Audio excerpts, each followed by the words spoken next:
Hello everyone. তোমালোকৰ ইংৰাজী কিতাপখনৰ শেষত চাবা তাত phrasal verb দিয়া আছে phrasal verbৰ part 1 আৰু part 2 দিয়া আছে কিন্তু মই আজিৰ ক্লাছটোত অকল part 1 ৰ বিষয়ে ইয়াত আলোচনা কৰিম part 1 ত টোটাল 25 phrasal verb দিয়া আছে আৰু প্ৰত্যেকটো phrasal verbৰ মই অসমীয়া মিনিং খিনি ইয়াত লিখি দিছো যাতে তোমালোকৰ বুজাত আৰু মনত ৰখাত সুবিধা হয় গতিকে তোমালোকে অসমীয়া মিনিং খিনি ভালদৰে মনত ৰাখিবলৈ চেষ্টা কৰিবা যাতে তোমালোকৰ মনত ৰাখাত খুবেই সুবিধা হয় আৰু তোমালোকে প্ৰত্যেকটো phrasal verb ধুনিয়াকৈ নোট ডাউন কৰি ৰাখিবা most important হয় ওকে আৰু এইবোৰ আগন্তুক ক্লাছতো তোমালোকৰ বাবে খুবেই ইম্পৰ্টেন্ট হ'ব গতিকে এইবোৰ ভালদৰে মনত ৰাখিবলৈ চেষ্টা কৰিবা ওকে সো ইয়াত কি প্ৰশ্ন খুদিছে আমাক read the following phrasal verbs carefully and try to use them in your sentences অৰ্থাৎ তলত দিয়া phrasal verbৰ ধুনিয়াকৈ পঢ়িব দিছে আৰু এইবোৰ নিজৰ সেন্টেন্সত লিখিব কৈছে সো সেন্টেন্সবোৰ ইয়াত দিয়া আছে মই এটা এটাকৈ বুজাই দি আছো জাস্ট বুজিবলৈ চেষ্টা কৰিবা এবাৰ বুজি পালেহে ধুনিয়াকৈ মনত থাকিব আৰু যদি মুখস্থ কৰিব বিচৰা তেনেহলে কিন্তু বেছি দিনলৈকে মনত না থাকিব জাস্ট বুজিবলৈ চেষ্টা কৰিবা ওকে ফাৰ্স্ট যেটো দিয়া আছে হেতু কি হয় back down এটা phrasal verb হয় এটোৰ মিনিং খিনি কি হয় অসমীয়া মিনিংটো হল পিছু হটা অৰ্থাৎ কি হয় to stop doing something অৰ্থাৎ এটোৰ মিনিং হল অৰ্থাৎ to stop doing something অৰ্থাৎ কিছু কৰিবলৈ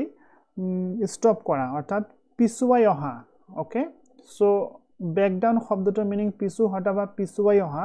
ইংৰাজীত ক'বলৈ গলে কি ক'ব লাগিব to stop doing something অৰ্থাৎ কিছু কৰিবলৈ stop কৰা ওকে পিছুৱাই অহা তা মানে stop কৰা বা ৰখি দিয়া So here sentence to এনেকৈ দিয়া আছে if we keep protesting the new city taxes অৰ্থাৎ কি কৈছে যদি আমি keep protesting protest means প্ৰতিবাদ কৰা যদি আমি প্ৰতিবাদ কৰিয়ে থাকো কিহৰ বিষয়ে the new city taxes অৰ্থাৎ যে ট্যাক্স লগাই দিয়ে আমাৰ কিবা কিবি কৰ লগাই দিয়ে তাৰ বিষয়ে যদি আমি প্ৰতিবাদ কৰি থাকো তেনেহলে কি হ'ব then The mayor will back down তেনেহলে যি mayor আছে মুখ্য ব্যক্তিজন আছে তেখেত কি হ'ব পিছুৱাই আহিব অৰ্থাৎ কোনো বস্তুৰ বিষয়ে যদি আমি প্ৰটেষ্ট কৰি থাকো তেনেহলে হেতু কি হ'ব পিছুৱাই যাব হেতু কোৱা হয় back down আৰু back শব্দটোৰ মিনিং আমি এনে চালে গম পাওঁ back means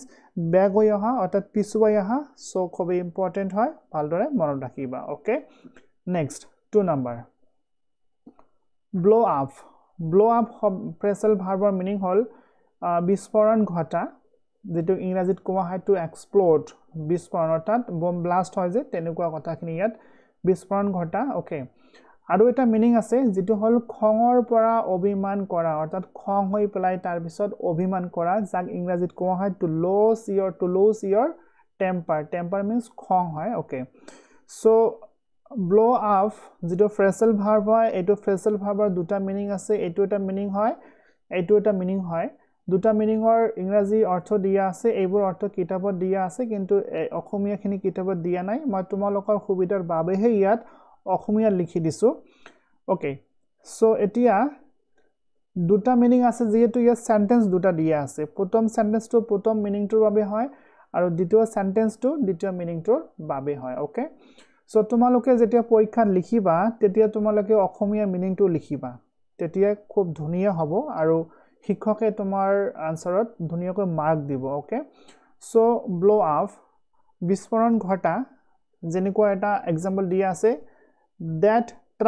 truck means তোমালোকে তো দেখিছা ৰাস্তাত যিবোৰ ট্ৰাক গাড়ী যাই থাকে মাল বৰ কৰিয়া লৈ গৈ থাকে that truck crashed into the building and blew up অৰ্থাৎ সেইখন ট্ৰাক crash অৰ্থাৎ খুন্দাইছিল বা এক্সিডেন্ট হৈছিল caught in the buildingত গৈ খুন্দা খাইছিল and আৰু কি হৈছিল blew up blow পৰা blew হৈছে blow শব্দটো ভাৰ্বৰ ফাৰ্স্ট ফৰ্ম হয় আমি এটো পাষ্টত লিখিছো গতিকে ইয়াত blew লিখিছো ভাৰ্বৰ সেকেন্ড ফৰ্ম blew blown হয় ওকে সো blew up অৰ্থাৎ ট্ৰাকখন বিল্ডিংত যাই পেলাই খুন্দাইছিল আৰু কি হৈছিল বিস্ফোৰণ ঘটিছিল আই হোপ তোমালোকে বুজিব পাৰিছা সো নেক্সট যেটো মিনিং দিয়া আছে খঙৰ পৰা অভিমান কৰা to lose your temper অৰ্থাৎ ইয়াত কি কৈছে he was annoying me অৰ্থাৎ তেখেত মোক বিৰক্ত কৰি আছে annoying means বিৰক্ত কৰা তেখেত মোক বিৰক্ত কৰি আছে so much অত্যন্ত বিৰক্ত কৰি আছে that I blew up at him যাৰ ফলত কি হৈছে মোৰ খং উঠিছে এতিয়া মই অভিমান কৰি আছো অৰ্থাৎ কোনোবাই যদি তোমাক বিৰক্ত কৰে তেনেহলে নিশ্চয় তোমালোকে খং কৰিবা খঙৰ পিছত অভিমান কৰিবা সো এনেকৈ লিখা হৈছে ইয়াত he was annoying me so much তেখেতে মোক যথেষ্ট বিৰক্ত কৰি আছে that যে যাৰ ফলত কি হৈছে I blew up at him মই তেখেতৰ ওপৰত খং কৰিছো অভিমান কৰি আছো okay next 3 number breakdown so তোমালোকৰ পৰীক্ষাত কেনেকৈ আহিবা তোমালোকতে নিশ্চয় বুজিব পাৰিছা এইবোৰ ফ্ৰেজেল ভাৰ্ব দিয়া থাকিব যেনেকুৱা breakdown আহিব তাৰ পিছত blow up আহিব এইবোৰ না থাকে তোমালোকৰ এইবোৰ যদি আহে তেনেহলে তোমালোকে আনসাৰত অসমীয়া মিনিংটো লিখি দিবা এতিয়া কথা হল সাপোজ এইটো কোৱেশ্চন যদি তোমালোকৰ পৰীক্ষাত আহে যেনেকুৱা blow up তেনেহলে দুটা সেন্টেন্স পৰীক্ষাত লিখিব নালাগে যদি দুটা সেন্টেন্স বিচাৰে তেনেহলে দুটা লিখিবা আৰু এটা বিচাৰিলে এটা লিখিবা সাধাৰণতে দুটা সেন্টেন্স নিবিচাৰিব তোমালোকে এটাহে লিখিবা যদি দুটা নিবিচাৰে ওকে যদি ব্লো আপ আহে তেনেহলে তোমাৰ যেটো সুবিধা হয় যদি এটো সুবিধা হয় তেনেহলে এটো লিখি দিবা আৰু যদি এটো সুবিধা হয় এটো লিখি দিবা যিকোনো এটা লিখিলে হৈ গল আৰু অসমীয়াৰ ক্ষেত্ৰতো তোমালোকে এটো অসমীয়া লিখিবা নহলে এটো অসমীয়া লিখিবা কিন্তু যদি এটো অসমীয়া অৰ্থাৎ এটো মিনিং লিখা তেনেহলে এটো সেন্টেন্স লিখিব লাগিব এটো সেন্টেন্স লিখিলে কিন্তু ভুল হ'ব আৰু এটো যদি অসমীয়া লিখি দিয়া তেনেহলে এটো আনসাৰ লিখিব লাগিব তেতিয়া কিন্তু এটো লিখিলে ভুল হৈ যাব কাৰণ এটোৰ আনসাৰ এটো হয় আৰু এটোৰ আনসাৰ এটো হয় আই হোপ তোমালোকে বুজিব পাৰিছা ওকে নাও 3 নম্বৰ ব্ৰেকডাউন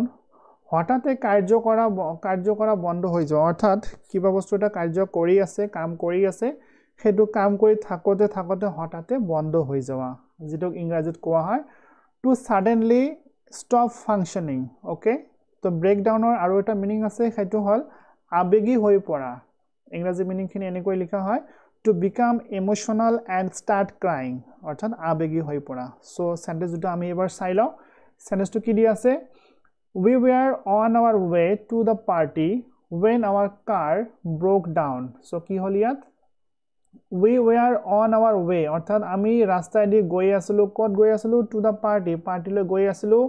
when যেতিয়া কি হৈছিল our car আমাৰ গাড়ীখন broke down অৰ্থাৎ হঠাতে কাৰ্য কৰা বন্ধ হৈ পৰিছিল আমি গাড়ীদি গৈ আছিলো গাড়ীখন হঠাতে কাৰ্য কৰা বন্ধ কৰিলে অৰ্থাৎ গাড়ীখন স্টাৰ্ট নহয় বা নদৌৰাই ওকে সো তোমালোকে নিশ্চয় বুজিব পাৰিছা যে হঠাতে কাৰ্য কৰা বন্ধ হৈ যোৱা সেন্টেন্সটো কেনেকৈ লিখিব লাগে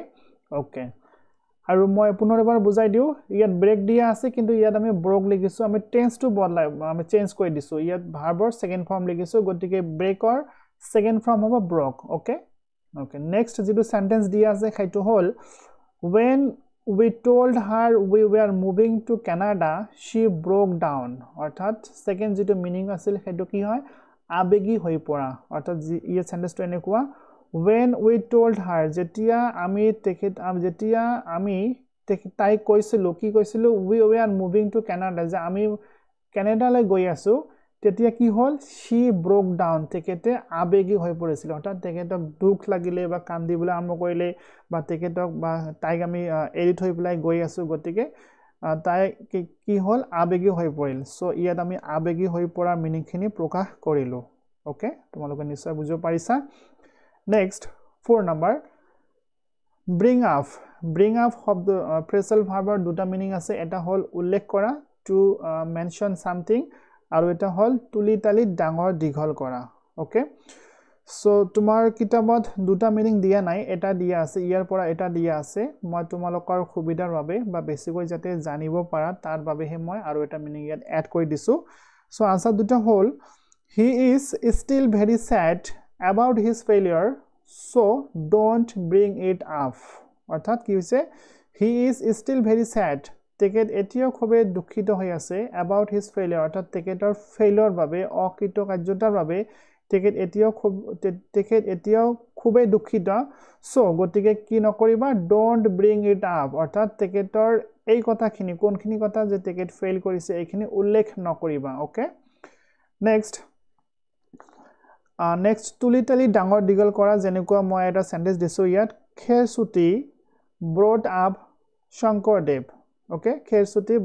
brought up Sankardev so Khersuti কাক ডাঙৰ দীঘল কৰিছিল শংকৰদেৱক আমি সকলোৱে জানো গতিকে এটো হল তুলিতালি ডাঙৰ দীঘল কৰা নাও 5 question number 5 দিয়া আছে কি bump into এটো মিনিং হল আকস্মিক ভাবে দেখা পোৱা হঠাতে দেখা পোৱা so ইংৰাজীত এনেকৈ কয় to see or meet someone unexpectedly okay so answer to hobo yat she was shopping today অর্থাৎ তাই আজি shopping কৰি আছিল she was shopping today and she bumped into her old primary school teacher তাই shopping কৰি আছিল আৰু কি হল হঠাতে কি হল she bumped into her old primary school teacher means তেখেতৰ যে পুৰণি primary school teacher আছিল যত তেখেত আগত পঢ়িছিল তাই কি কৰিছিল bumped into অৰ্থাৎ হঠাতে দেখা পাইছিল so কি হল তাই যেতিয়া shopping কৰি আছিল হঠাতে তেখেতৰ primary school teacher দেখা পাইছিল I hope তোমালোকে বুজিব পাৰিছা now 6 number call off অৰ্থাৎ বাতিল কৰা cancel কৰা বা স্থগিত ৰখা we had to call off our wedding because yet ki koise we had to call off orthat amak ki koribo lagisil batil koribo lagisil our wedding amar biya to amar biya ba marriage amak bondo koribo lagisil batil koribo lagisil because karon of the pandemic means mohamari so mohamari babe ki hol amar jitu biya ba utsob asil hetu batil koribo laga hoisil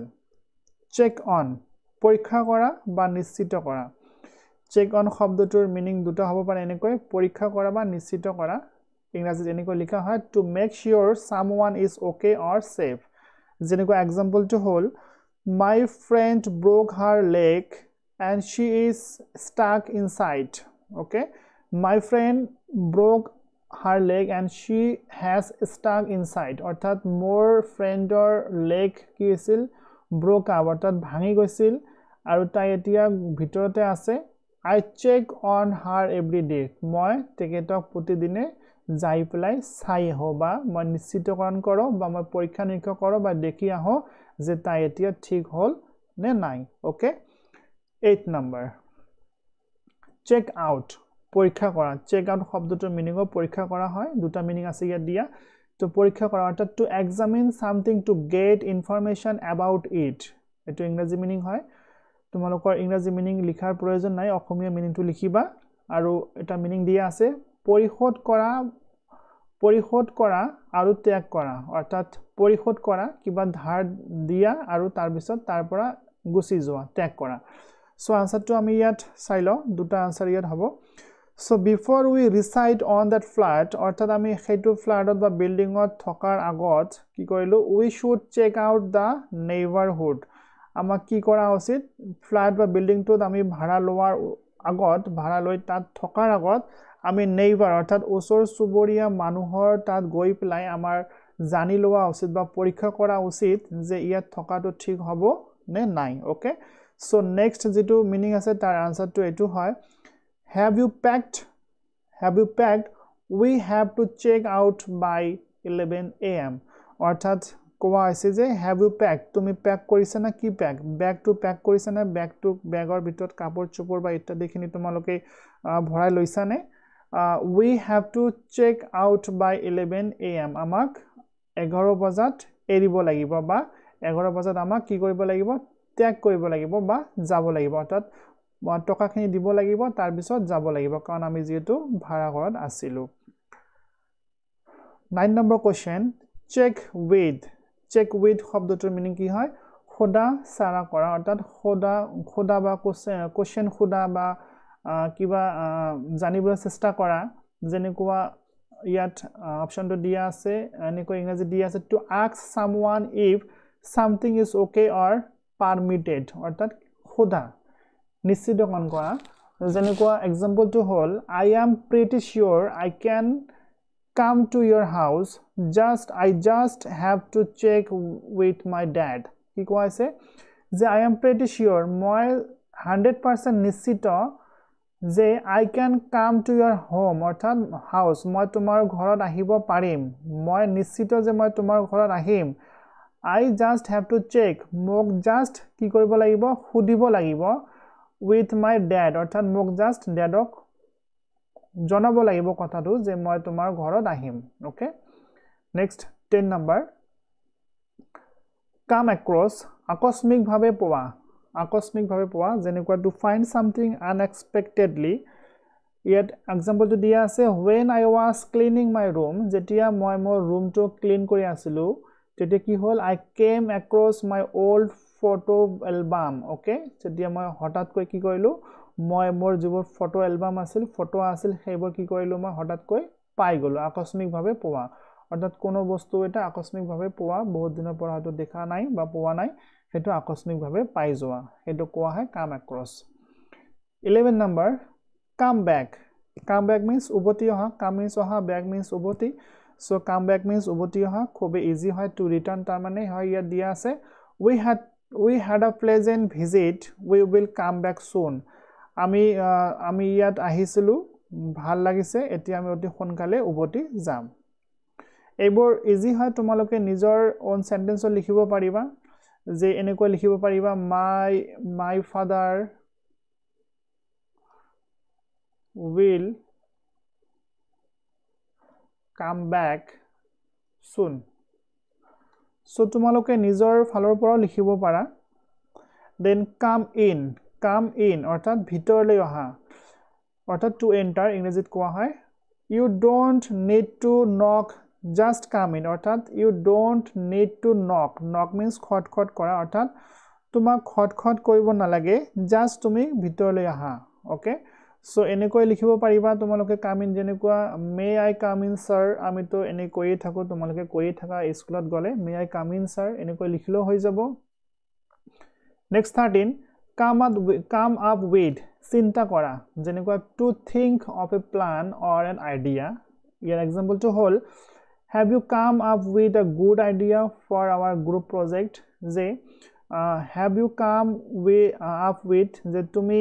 চিন্তা কৰিছানে a good idea এটা ভাল এটা idea বা ধাৰণা for our group project আমাৰ যেটো project আছে বা প্ৰকল্প আছে সেইটোৰ বিষয়ে তুমি এটা ভাল আইডিয়াৰ বিষয়ে চিন্তা কৰিছানে so come up with means চিন্তা কৰা মনত ৰাখিবা cut down কাটি পেলোৱা দুটা মিনিং আছে কাটি পেলোৱা বা কম কৰা ওকে so example দুটা আমি চাই লও they had to cut down hundreds of trees to build this housing complex কি কৈছে they had to cut down হিয়ত কাটি পেলাব লাগিব cut down means কাটি পেলোৱা হিয়ত কাটি পেলাব লাগিব 100 of trees means 100টা মান গছ কাটিব লাগিব কিহৰ বাবে to build this building housing complex অৰ্থাৎ হেতু কমপ্লেক্স বা বিল্ডিং বনাবলৈ হলে ইমান বৰ গছ কাটি পেলাব লাগিব so cut down means কাটি পেলা okay next এটো মিনিং দিয়া আছে কম কৰা হেতু সেন্টেন্স দিয়া আছে ইয়াত I am feeling rather nervous lately I think I need to cut down of coffee অৰ্থাৎ মই নাৰ্ভাস ফিল কৰিছো গটিকে সাপোজ মই ভাবিছো এতিয়া মোক কফি খোৱাটো কম কৰিব লাগিব গটিকে মোক নাৰ্ভাস যেন লাগিছে 15 নম্বৰ drop by হেফা কৰি যোৱা কিবা আশা লৈ যোৱা ওকে ইয়াৰ যেটো সেন্টেন্স হয় এটো হল I will be home all day অর্থাৎ মই গোটেই দিনতে ঘৰত থাকিম you can drop by for tea whenever you are free অর্থাৎ হেপা কৰি যোৱা অৰ্থাৎ তুমি আশা লৈ আহিব পাৰা বা নিজৰ ইচ্ছা মতে আহিব পাৰা যেনেকুৱা সেন্টেন্সটো দিছে I will be home all day মই গোটেই দিন ধৰি ঘৰতে থাকিম you can drop by for tea whenever you are free যে তুমি যেতিয়া ফ্ৰী হবা যেতিয়া সময় পাবা তুমি তেতিয়া মোৰ ঘৰত চাহ একাপ খোৱাৰ বাবে আহিব পাৰা ওকে 16 drop off কৰবাত উভতাই দিয়াৰ বাবে লৈ যোৱা ওকে কৰবাত উভতাই দিয়াৰ বাবে লৈ যোৱা এটো মিনিং হল drop off so ইয়াৰ যেটো সেন্টেন্স হয় হেতু হল you forgot your jacket in my car অৰ্থাৎ তুমি তোমাৰ জ্যাকেটটো মোৰ কাৰত পাহৰি থৈ আহিছা I will drop it off at your house later মই পিছত এইটো লৈ যাই প্লাই তোমাৰ ঘৰত উভতাই দি আহিম ওকে কৰবাত উভতাই দিয়াৰ বাবে লৈ যোৱা so জ্যাকেটটো মোৰ বাবে মোৰ গাড়ীত পাহৰি গৈছা গতিকে মই এইটো তোমাৰ ঘৰত উভতাই দি আহিম so drop off means তোমালোকে নিশ্চয় বুজিব পাৰিছা now 17 age of on পৰিখৰ কম কৰা অৰ্থাৎ কোনো এটা বিষয় হেতু কম কৰা ওকে so ইয়াৰ সেন্টেন্সটো হল when I was younger যেতিয়া মই সৰু আছিলো My mom didn't let me see my friends on weeknight. তেতিয়া মোৰ মমে মোক কি কৰিছিল মোৰ ফ্ৰেণ্ডৰ ঘৰত যাবলৈ দিয়া না আছিল but কিন্তু she is up on her rules lately কিন্তু পিছত তাই কি কৰিলে তেকেটৰ যেটো ৰুল আছিল কোনটো ৰুল যে মোৰ ফ্ৰেণ্ডৰ ঘৰলৈ বেছি ৰাতিলৈকে যাব দিয়া না আছিল কিন্তু লাহেলে কি হল সেই নিয়মটো লাহেলে এজ আপ উইথ অৰ্থাৎ পৰিখৰ কম কৰিলে সেই নিয়মটো লাহেলে কম কৰি দিলে অৰ্থাৎ এতিয়া মোক ফ্ৰেণ্ডৰ ওচৰলৈ যাবলৈ দিয়ে ওকে নাও 18 নম্বৰ fall apart ভঙা বা টুকুৰা হোৱা okay so year sentence to whole I think I finally need to get new shoes these are falling apart to ki ko ase I think moi bhabo I finally need to get মই ভাবো যে এতিয়া মোক পাব লাগিব বা লব লাগিব নিউ শুজ নতুন জোতা লব লাগিব কাৰণ these are falling কাৰণ এইবোৰ যে আছে যিবোৰ মোৰ লগত আছে সেইবোৰ কি হল falling apart means ভাঙি গৈছে বা টুকুৰা টুকুৰা হৈ গৈছে অথবা ছিঙি গৈছে সেইবাবে মোক নতুন শু লব লাগিব ওকে 19 নম্বৰ fall down পৰি যোৱা fall down means পৰি যোৱা কি কৈছে ইয়াত দেখা সেন্টেন্স টো ইয়াত দিয়া আছে That big storm last night caused the old trees in our garden to fall down. Orthat that big storm means dhumuha botha, ghurni botha. That big storm ji dangor dhumuha botha asil last night joa rati ji dangor dhumuha botha hoisil hetu ki korisil cause korisil karon ki korisil the old trees dangor puroni gosbor ki korisil in our garden jibor amar gardenot asil সেইবোৰ কি হৈছিল fall down অৰ্থাৎ পৰি গৈছিল অৰ্থাৎ যোৱা ৰাতি ধুমুহা বতাহত আমাৰ গাৰ্ডেনত থকা ডাঙৰ পুৰণি ট্ৰীবোৰ গছবোৰ পৰি গৈছিল ওকে ওকে মই ইয়াত 1920 লৈকে মই এক্সপ্লেইন কৰি দিও আৰু বাকি ইয়াত পাঁচটা মান থাকিব এইকেইটা তোমালোকে নিজে নিজে কৰিবলৈ চেষ্টা কৰিবা নহলে ভিডিওটো ডাঙৰ হৈ গৈ আছে 20 number find out জানি পোৱা বা বিচৰা find out means জানি পোৱা বা বিচৰা to discover ইংৰাজীত কোৱা হয় যেনে we found out later that we had gone to the same school আমি পিছত জনা পালো যে আমাক আগৰ স্কুলটো হে যাব লাগিব সো খুব ইজি হয় সো মই 20 লৈকে বুজাই দিলো বাকি ইয়া 21 ৰ পৰা আৰু পাঁচটা মান দিয়া আছে এগেটা তোমালোকৰ বাবে থাকিল তোমালোকে নিজে কৰিবলৈ চেষ্টা কৰিবা ভালদৰে বুজিবলৈ চেষ্টা কৰিবা কিবা ধৰণৰ হেল্প লাগিলে তোমালোকে মোক নিশ্চয় জনাই দিব পাৰিবা ওকে আৰু বাকি যিবোৰ দিয়া আছে ফ্ৰেজেল ভাৰ্ব পাৰ্ট 2 ত সেইবোৰৰ ক্লাস মই নেক্সট ক্লাছত কৰিম তোমালোকক মই নিশ্চয় দি দিম তোমালোকে সেইবোৰ নোট ডাউন কৰি ৰাখিবা আৰু তাৰ পিছত ইডিয়মছ দিয়া আছে ইডিয়মছ দিয়া আছে শেষত তোমালোকে চাবা ইডিয়মছ দিয়া আছে সেইবোৰৰ ক্লাস মই খুব সোনকালে কৰিম আৰু অসমীয়া লিখি দিম তোমালোকে অসমীয়াবোৰ মুখস্থ কৰিবা দেই অসমীয়া মুখস্থ কৰিলে খুব ইজি হ'ব যদি ক্লাসটো ভাল লাগিছে সাবস্ক্ৰাইব কৰি ৰাখা এনেকুৱা ধৰণৰ ভিডিওবোৰ পাই থাকিবলৈ সাবস্ক্ৰাইব কৰি ৰাখা নটিফিকেশন বেলটো প্ৰেছ কৰি দিবা ভাল লাগিছে যদি লাইক কৰিবা আৰু শেয়াৰ কৰিবলৈ নাপাহৰিবা ওকে সো আজি ক্লাছত এইখিনি আছিল আমি নেক্সট ক্লাছত পুনৰ কথা পাতিম till then thank you have a good day